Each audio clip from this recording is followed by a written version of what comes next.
সনাতন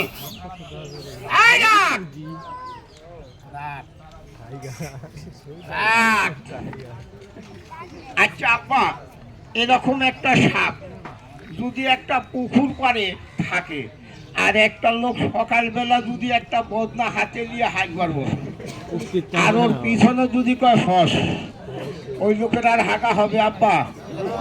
হ্যাঁ? এই! আবার পয়তানি করে এই দিকে দেখ, এই দিকে দেখ, এই দিকে দেখ, কাক কাক, বাবারি বাবারি, চাইনা জালে পড়ছিলাম এই সাপটা। এই সাপের খাদ্যটাই হলো মাছ। হ্যাঁ, তবে একটা কথা বলি আব্বা, আপনারা কেউ রাগ করবেন না। কথা হলো কোনটা, সাপের খেলা দেখেন আর দুই একটা কথা বলি, যদি কাজে লাগাতে পারেন মারাত্মক কাজ হবে।